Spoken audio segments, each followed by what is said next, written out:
हृदय बहुत दुख लाग गयो जन्म हरि भगत बिनु। सज्जनों, बालकांड में आया है मानव जाति के आदि पुरुष महाराज मनु ने शास्त्रीय परंपरा, मर्यादा और धर्म का स्वयं भी पालन किया और समाज को भी सही दिशा में ले गए। किंतु जब वे वृद्ध हो गए तो उन्हें ऐसा लगा कि भले ही मैंने धर्म का उपदेश किया, मर्यादा का पालन किया, प्रजा का पालन किया, फिर भी मेरे जीवन में तृप्ति का अनुभव नहीं हो रहा है। मुझे भक्ति नहीं मिली। धर्म और कर्तव्य कर्म व्यक्ति को तमोगुण से मुक्त करके रजोगुण को ले जाता है। रजोगुण से सात्विकता का भी उदय होता है, किंतु सात्विक जीवन में भी पूर्णता प्रदान नहीं होती। जब उन्हें लगा कि नहीं, हमें राज्य त्याग करके वन में जाकर ईश्वर को प्राप्त करना चाहिए। कई बार लोग कहते हैं, संत भी कहते हैं, वन में जाने की क्या आवश्यकता है? क्या ईश्वर घर में, नगर में या हृदय में नहीं है? बात सही है। यथार्थ मान लेने पर व्यक्ति के मनोवृत्ति का पोषण के लिए यथार्थ बन जाएगा। किंतु महाराज मनु को ऐसा लग रहा है कि मैं राजकाज में रहते हुए उस लक्ष्य को पूरा नहीं कर सकता। तब उन्होंने वन जाने का निर्णय किया। रामायण में ही महाराज मनु हैं जो राज्य का परित्याग करके वन की यात्रा करते हैं, और दूसरे एक राजा जो महात्मा मनु के समान ही बड़े धर्मात्मा हैं, वह भी प्रजापालक हैं। अपने जीवन में अनेक यज्ञ के द्वारा समाज में जग धर्म का प्रचार किए। एक दिन उनके भी वन में जाने का वर्णन आता है।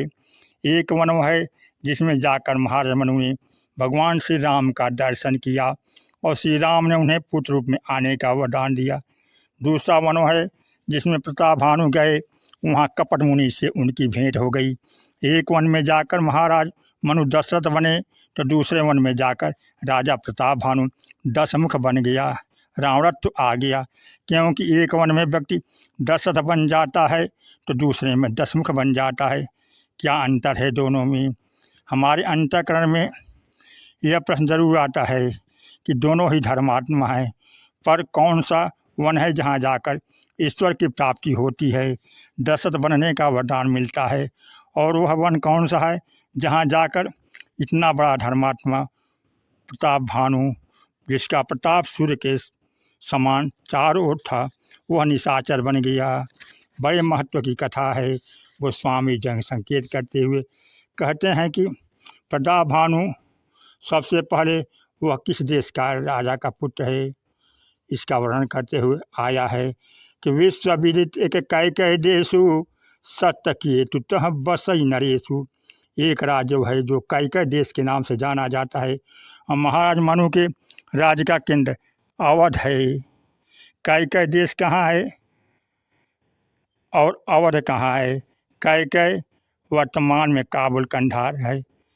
कैकेयी देश को हम लोग नहीं भूल सकते। महाराज दशरथ की 3 रानियाँ में सर्वाधिक प्रिय रानी कैकेयी नरेश की ही पुत्री है। यद्यपि आप गंभीरता से विचार करके देखें तो महाराज मनु के धर्म में तथा महाराज प्रतापभानु को जो संस्कार कैकेयी देश से मिला है उसमें भिन्नता है। भगवान राम के चित्रकूट निवास की जो मूल प्रेरक बनी वे तो महारानी कैकेयी ही हैं। कैकेयी जी के जीवन में जो वृत्ति है वह कैकेयी देश की ही मनोवृत्ति है। प्रतापभानु भी उसी संस्कार से मुक्त नहीं है। कैकेयी जी के सद्गुणों पर भी जब हम दृष्टि डालते हैं तो उसमें कितना महान गुण, कितनी सुंदरता है, कितनी तेजस्विता तथा कितनी पति प्रेम है। इस प्रकार अनेक सद्गुण कैकेयी जी के चरित्र में हमें दिखाई देते हैं, लेकिन अलग प्रकार के दिखाई देते हैं। कैकेयी देश में जन्म लेने वाले राजा सत्यकेतु, उनके जो 2 पुत्र वे भी बड़े तेजस्वी हैं। कैकेयी नरेश बड़ी महत्वाकांक्षी हैं। महाराज दशरथ ने कैकेयी नरेश की कन्या कैकेयी के रूप सौंदर्य की चर्चा सुनकर उनसे विवाह का प्रस्ताव भेजा। तब कैकेयी नरेश की महत्वाकांक्षा का रूप सामने आ गया। उनकी अभिमानमय वृत्ति सामने आ गई। उन्होंने कहा कि मैं अपनी कन्या महाराज दशरथ को अर्पित करने के लिए प्रस्तुत हूँ, पर महाराज दशरथ को वचन देना होगा कि मेरी कन्या के गर्भ से जो पुत्र उत्पन्न होगा वहीं अयोध्या के राज्य का उत्तराधिकारी होगा। सूर्यवंश की परंपरा थी कि ज्येष्ठ पुत्र ही राज्य का उत्तराधिकारी होता, किंतु महत्वाकांक्षी कैकयी ने इसका आग्रह था कि कोई भी परंपरा क्यों न हो, पर अगर महाराज मेरी पुत्री से विवाह करना चाहते हैं तो उन्हें यह वचन देना होगा। महाराज श्री दशरथ ने भी अपने आप को भुलावा दिया। उन्होंने सोचा कि कौशल्या जी के गर्भ से तो कोई पुत्र हुआ नहीं है, यदि कैकेयी के गर्भ से पुत्र होगा तो फिर क्या हानि है। इसलिए उन्होंने वचन दे दिया और यह महत्वाकांक्षा को जो भी पिता के द्वारा कैकेयी जी के जीवन में बैठ गया, आगे चल कर वहीं सारे अनर्थों का हेतु बना। यही महत्वाकांक्षा प्रताप भानु और अरिमर्दन के जीवन में भी दुख का हेतु बनती है। प्रताप भानु बड़ा महत्वाकांक्षी है। वह यज्ञ करता है, धर्म का पालन करता है, समाज के सामने वह निष्कामता का ढोंग भी प्रस्तुत करता है। ऋषि मुनियों ने जब उसे पूछा आप यज्ञ किस उद्देश्य से कर रहे हैं, तो प्रताप भानु ने कहा कि हमारे ये सारे कर्म ईश्वर के लिए अर्पित है, हमारी कोई आकांक्षा नहीं है। तब प्रताप भानु की चारों ओर जय ध्वनि होने लगी, जय जयकार होने लगा। इसी प्रकार महारानी कैकेयी के विषय में प्रसिद्ध था क्या अपने और पराये का भेद नहीं है, ये तो अपने पुत्र भरत से भी राम को चाहती हैं। प्रताप भानु के भी विषय में प्रसिद्धि था कि यह तो महान निष्काम कर्मयोगी तथा ईश्वर के प्रति समर्पित है। करइये धर्म कर्म मन बानी, वासुदेव अर्पित निविज्ञानी, किंतु सर्व समर्पण का स्वांग रचने वाला यह प्रताप भानु अपनी महत्वाकांक्षा को छिपाए हुए पाल रहा है। गोस्वामी जी कहते हैं महाराज मनु और महाराज प्रताप भानु दोनों ही वन में गए, पर उनके लक्ष्य में जो अंतर है वह बड़ी महत्व का है। वन में जाने से ईश्वर मिल जाता है क्या मात्र वन में जाने वाला सब बड़े महापुरुष हो जाते हैं, क्योंकि जो शिकारी होते हैं वे तो वन में जाया ही करते हैं, शिकार खेलते हैं। सीधा सा तात्पर्य ईश्वर को पाने के लिए वन में जाना यह मनु की आकांक्षा है, पर प्रताप भानु का आकांक्षा कुछ और है। समस्त संसार पर विजय प्राप्त करने के बाद प्रताप भानु एक दिन आखेट के लिए विंध्याचल के वन में जाता है। प्रभु ने भी विंध्याचल पर्वत पर ही जाकर निवास किया। गोस्वामी जी कहते हैं कि अपने मंत्री और सेना को लेकर प्रताप भानु विंध्याचल गंभीर बन गयऊ, मृग पुनीत बहु मारत भयु।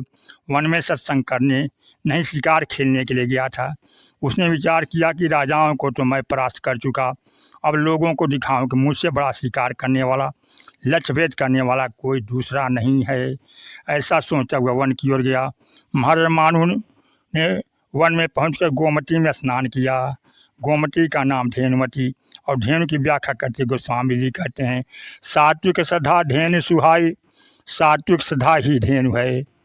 महाराज मनु सदा रूपी गोमती में स्नान करते हैं, मुनियों के आश्रम में जाते हैं और सत्संग करते हैं, कथा श्रवण करते हैं, अंत में मंत्र लेकर भगवान के दर्शन की आकांक्षा से वे साधना करते हैं।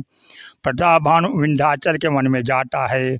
यह विंध्याचल महत्वाकांक्षा का वन है। महत्वाकांक्षा के जंगल में ही भटकते रहता है। महत्वाकांक्षा यही है कि मैं जो चाहूँ वह लक्ष्य पूरा हो। विंध्याचल जुड़ा एक संकेत है। विंध्याचल का दूसरा संकेत यह भी है कि एक महत्वाकांक्षी विंध्याचल तथा दूसरा परिवर्तित विंध्याचल। महत्वाकांक्षी विंध्याचल ने जब यह सुना कि सूर्यदेव सुमेरु पर्वत की परिक्रमा करते हैं तो उसने कहा कि मैं क्या सुमेरु से कुछ कम हूँ, इसलिए सूर्य तुम मेरी भी परिक्रमा करो। महत्वाकांक्षी का यह होता है, ऐसा विंध्याचल चाहता है प्रकाशवान संसार में कोई न हो, किंतु सूर्य ने कहा कि भाई प्रकृति के नियम को बदलना मेरे लिए संभव नहीं है। विंध्याचल ने कहा अगर तुम मेरी बात नहीं मानोगे तो मैं इतना ऊपर उठूँगा कि तुम्हारा प्रकाश संसार में आना बंद हो जाएगा। वह सूर्य को चुनौती देता है कि अगर तुम मुझे आभा मंडित नहीं करोगे तो मैं संसार को अंधकारमय बना दूंगा।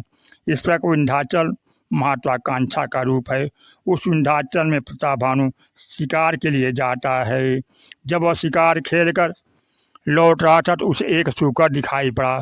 विनय पत्रिका में गोस्वामी जी कहते हैं संसार कांतार अति घोर गंभीर बना, घन तरु कर्म संकुल मुरारी। कर्म का संसार में लगा हुआ है। उसके साथ साथ यह सूकर भी महत्वाकांक्षा के वन में रहता है। सूकर कौन सा है? गोस्वामी जी कहते हैं लोभ सूकर रूप, लोभ ही सूकर है।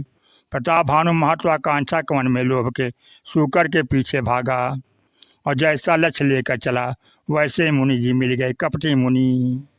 तुलसीदास जी लिखते हैं, लोभ के इच्छा दम्भ बल, काम के केवल नारी, क्रोध के परुष वचन बलो, मुनिवर कहीं विचारी। काम का नारी का सौंदर्य आकर्षण होता है, क्रोध के व्यक्ति वाणी की कठोरता में होती है, किंतु लोभ में दो वृत्तियां होती हैं, एक तो इच्छा, दूसरा दंभ।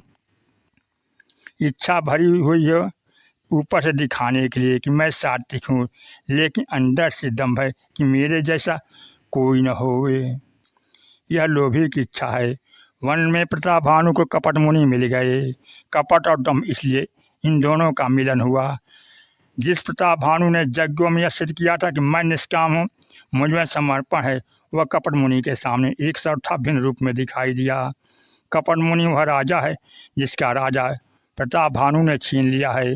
प्रतापभानु से पहचानता नहीं था, और जब भेंट हुई तो दोनों के बीच हाथी स्वान लेवा दे, कुत्ता देकर हाथी लेना की बात आ गई। प्रतापभानु ने कपट मुनि से पूछ लिया, आपका नाम? उसने कहा, एक तनु। इसका अर्थ है, कपट मुनि बोला, आदि सृष्टि उपजी जब ही, तब उत्पत्ति भई मोरी। जब सृष्टि का प्रारंभ हुआ तभी मेरा जन्म हुआ, और तब से लेकर आज तक मैं एक रूप हूँ। राजा प्रभावित हो गया। एक तनु ने पूछ दिया, राजन आप मेरे पास आए हैं, मुझे लगता है आपको कुछ देना ही चाहिए, क्या आपको कुछ चाहिए? वहीं दम्भ की भाषा। राजा कहते हैं, महाराज सत्य बात है कि चार पदार्थ कर तल मोरे, वैसे तो अर्थ धर्म काम तथा मोक्ष चारों मैंने पा लिए हैं, किंतु फिर भी मैं आपसे मांगूंगा। भला महात्मा ने मांगने के लिए कहा, और यदि से मैं टालूं तो यह अच्छा नहीं लगेगा। सोचिए, दम्भ ने क्या बढ़िया तर्क दिया। ठीक वैसी बात हुई जैसे कोई कहे कि भूख तो बिल्कुल नहीं, पर आप कह रहे हैं तो मैं खा लूँगा, क्योंकि आपका आग्रह अस्वीकार करने में आपका असम्मान होगा। प्रतापभानु एक और तो दावा है किया कि अर्थ धर्म काम मोक्ष इन चारों को पा चुका हूँ, और दूसरी ओर कहता है कि आप यदि प्रसन्न हैं तो फिर यह दे दीजिए, और मांग भी ऐसी वैसी नहीं है। प्रतापभानु की मांग क्या है?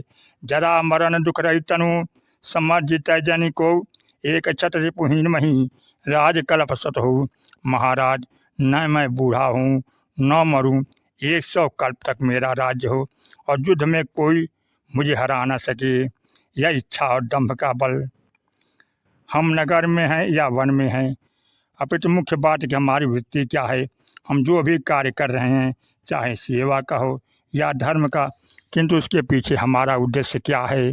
और इस प्रसंग में यह संकेत कर दिया गया कि महत्वाकांक्षा के वन में लोभ के पीछे भागेंगे तो कपट मुनि के द्वारा अवश्य ठगे जाएंगे। समाचार पत्रों में हमेशा निकलता रहता है कि दूना नोट बनाने का लोभ दिखाकर लोग पैसे हड़प लेते हैं, और विचित्रता यही मनुष्य के स्वभाव की है। इतना सब होने पर भी लोभी व्यक्ति यही मानता है कि वे अन्य सब ठग रहे होंगे, पर जिनसे मैं मिला हूँ ये तो सचमुच चमत्कारी व्यक्ति हैं। व्यक्ति बार बार के अनुभव से भी नहीं सीख पाता। प्रतापभानु के समान यदि हम दंभ का आश्रय लेंगे तो लोभ के सूकर के पीछे भटकते हुए अंत में निशाचर कोई दिशा में चले जाएंगे, रामरत्व की प्राप्ति होगी। यदि वन यात्रा में ईश्वर को पाने का लक्ष्य है तो जिस तरह से तपस्या साधना और पवित्रता के द्वारा महाराज मनु महाराज दशरथ बनकर धन्य होते हैं, उसी प्रकार से प्रत्येक व्यक्ति भी अपने परम आराध्य को प्राप्त करके जीवन में कृतज्ञता का अनुभव कर सकता है। यही वन यात्रा सार्थक है। जासु नाम भव भेषज हरन घोर त्रैशूल, सो कृपाल मोहितो पर सदा रहूं अनुकूल।